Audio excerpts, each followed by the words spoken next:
میرے پاس ایک شخص آیا, اس بھیکاری تھا, غریب آدمی بنا ہوا تھا کہ میرے گھر میں نے گھر جا کے دیکھا, گھر میں واقعی کچھ بھی نہیں تھا, ہائے ہوئے ایسا بیچارہ رونا دھونا. تو میں نے کہا دیکھو میں تمہیں بھیک نہیں دیتا. اس نے کہا میں ہوں بھی خاندانی آدمی, مجھے بھیک کے پیسے, یہ خاندانی کا لفظ میں نے وہاں سے بہت زیادہ سیکھا ہے. کہہ رہے ہم خاندانی لوگ ہیں, ہم بھیک.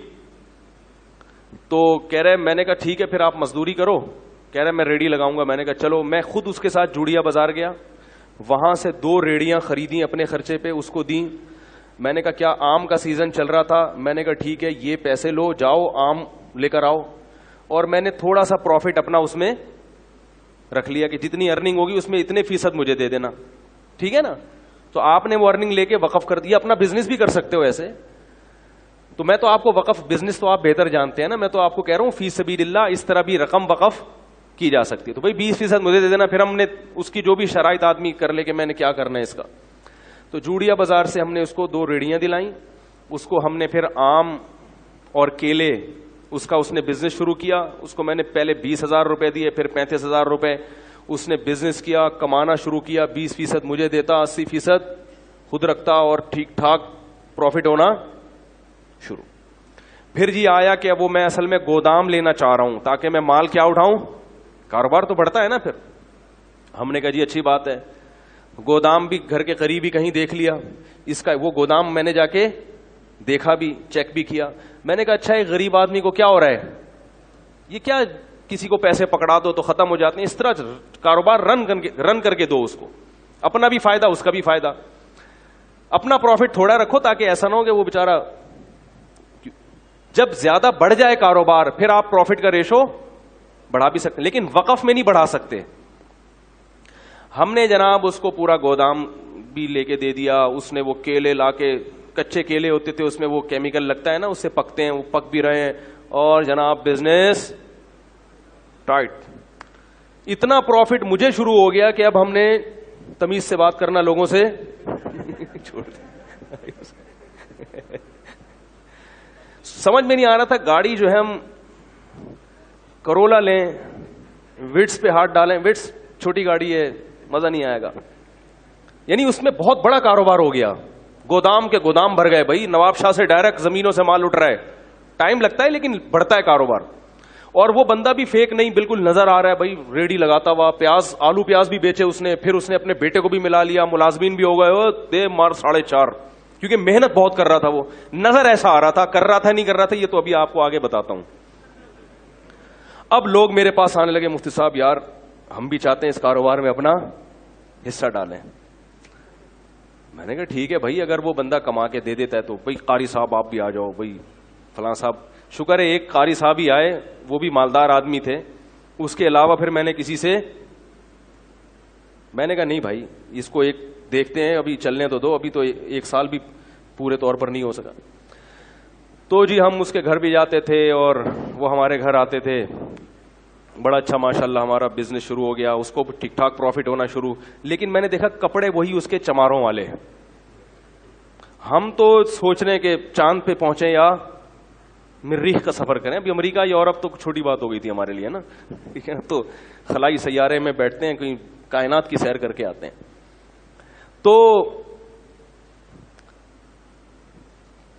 بالآخر ایکسپورٹ کی بات شروع ہو گئی.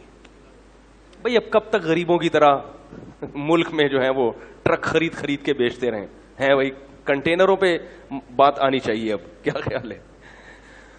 تو جتنے کما رہا تھا نا اس سے ڈبل انویسٹ ہو رہے تھے. بات آ رہی ہے سمجھ میں؟ جیسے آج اتنا پروفٹ دے دیا, 1 مہینے میں اتنا دے دیا, تو اب بھائی کاروبار تو ہر آدمی کہتا ہے بڑھاؤ, تو اور اس کو دے دیے ہم نے پیسے, اور کاروبار نظر آ رہا ہے. آلو پیاز ٹماٹر بھی بکتے ہوئے نظر آ رہے ہیں. گودام سے منڈی بھی جا کے میں نے دیکھا, وہاں بھی باقاعدہ اس کی ایک شاپ ہے جہاں سے وہ سارا بزنس ہو رہا ہے. ایک دن وہ میرے پاس آیا, کہنے لگا کہ مولوی صاحب میں تو جا رہا ہوں سفر پہ 10-15 دن کے لیے, تو مال اتارنا ہے منڈی سے, اتنے پیسے مجھے چاہیے, اور یہ پیسے کل ہی میں آپ کو ریٹرن کر دوں گا, اور مجھے جناب پہنچنا ہے. تو میں نے دے دیا اس کو. میں نے کہا یار یہ میرے حج کے پیسے ہیں, کیوں حج کی درخواست میں دینے والا تھا, یہ لے کے کہیں ایسا نہ کہہ رہا یار مسلمان کسی کے حج کے پیسے کھائے گا. ہم نے ایسے ایسے حرام خور دنیا میں دیکھے ہیں کہ آپ کو ہم کیا بتائیں. اس کا بیٹا وہ بیمار بنا ہوا تھا, اس نے کہا یار حج, ہم نے کیا کلمہ نہیں پڑھتے؟ بیانات میں بھی بیٹھتا تھا وہ آ کے اور کہتا تھا ہم سید ہیں, اور کہتا تھا مفتی صاحب پیسہ پکڑانے سے پہلے یہ دیکھو کہ بندہ خاندانی ہے یا نہیں ہے. سمجھ رہے ہیں؟ یہ بڑی گنتیاں سیکھی ہوئی ہوتی ہیں, تبھی کسی کی چکنی چپڑی باتوں میں مت آؤ. تو ہم نے وہ اس کو دے دی, ہم نے کہا چلو کل منڈی میں مل ہی جائیں گے. اس بندے نے رات کو محلے والوں کو جتنی جیبیں نچوڑ سکتا تھا سب کی جیبیں نچوڑی. دکان سے جو جنرل اسٹور تھا اس سے 2-3 مہینے کا راشن اٹھایا. اس نے کہا پڑوسی یہ کل دے دے گا پیسے. کسی سے چلتے ہوئے کسی سے اگر امید تھی نا 50 روپے مل جائیں گے ادھار, تو اس سے 50 روپے بھی لیے, کسی سے 500 لیے, کسی کے 1 لاکھ, ہمارے تو لاکھوں روپے لیے ہوئے تھے. ہر آدمی سے جتنا نچوڑ سکتا تھا اس نے نچوڑا. اسٹیمپ پیپر پہ جو ہمارا ایگریمنٹ ہوا تھا وہ لکھا ہوا تھا اس کے انگوٹھے کے ساتھ, یعنی میرے تو اس سے جو پیسوں کا لین دین تھا ریٹرن بھی تھا نا سارا, انگوٹھا بھی, آئی ڈی کارڈ بھی, سب کچھ. اب جناب وہ انگوٹھا لے کے اب تک میں 10 سال سے بیٹھا ہوں. وہ انگوٹھے کا کیا کریں گے بھائی, کیا خیال ہے؟ انگوٹھے سے کچھ ہوتا ہے؟ خیر جی, ہم اگلے دن جب پہنچے تو کوئی بندہ ہی نہیں تھا. پتا چلا کہ راتوں رات گودام بھی اس نے اس کا بھی سودا کیا ہے, گودام والے کا 3-4 مہینے کا کرایہ بھی ہضم کیا, اور جتنا مال گودام میں پڑا تھا پہلے سے اس نے کوئی اس کا سودا کیا ہوا تھا کہ بھئی اس کا پروگرام تھا اس دن بھاگنے کا. وہ راتوں رات اس نے سارا مال سستے داموں بیچا. وہ پیسے الگ, ہمارے پیسے الگ, جو ہمارا پروفٹ تھا وہ الگ, حج کے پیسے الگ. اور محلے والوں میں کسی سے 500 لے سکا, 50 لے سکا, 10 روپے مل سکے. جنرل اسٹور والے سے پیسے لے کے 12 سال ہو گئے میرے بھائی, 10 سال ہو گئے, صرف انگوٹھا ہے اس کا میرے پاس. 10 سال کے بعد میں نے سوچا کہ اس انگوٹھوں کو دیکھ کے کیا آدمی حسرت کرے, اس انگوٹھے کو بھی, کیونکہ کچھ بھی نہیں ہو سکتا, کچھ بھی نہیں ہو سکتا. کراچی اتنا بڑا ہے کہ وہ غائب. پھر پتا چلا کہ محترم کا بزنس ہی یہی ہے, یہ غریبوں والے کپڑے پہنتے ہیں, گھر میں کوئی بھی چیز نہیں رکھتے. کچھ ادھار غریب بچے لیے ہوئے ہیں اس نے رینٹ پہ, ٹھیک ہے نا, غریبوں سے 2-4 بچے ادھار لے کے رکھ دو بھائی, کوئی آئے گا تو منہ دکھانے کے کہ یہ میرے بچے ہیں. اس طرح کا پتہ نہیں, ہو سکتا ہے اپنے ہی بچے ہوں, واللہ عالم. تو ان کا کئی سالوں سے یہی کاروبار. کیا ہوا کہ ہم نے اس کو تلاش کیا, نہیں ملا, غائب ہو گیا. ہم نے کہا چلو بھائی جو چیز قسمت میں نہیں تھی وہ. ایک دن ایک سبزی منڈی سے ایک پٹھان آیا باجوڑ کا, مجھ سے ملنے کے لیے, بڑا لمبا تڑنگا. کہنے لگا وہ بندہ تھا اس نے آپ کے پیسے لے کے بھاگا. میں نے کہا ہاں.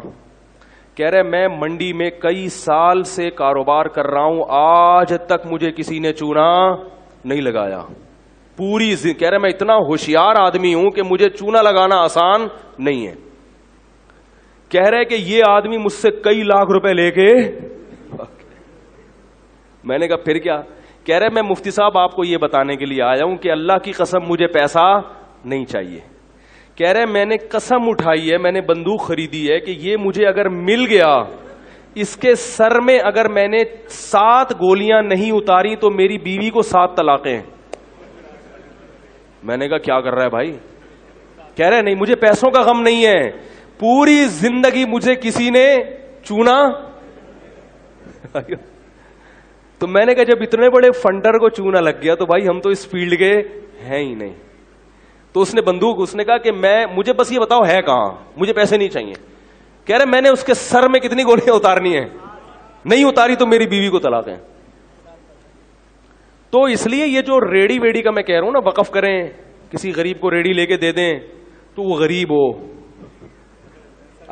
بہت, میں یہ نہیں کہہ رہا کہ سارے فراڈی ہی ہوتے ہیں, لیکن واقعی دیکھیں اس فیلڈ میں فراڈیوں کا ریشو بولو بھائی زیادہ ہے.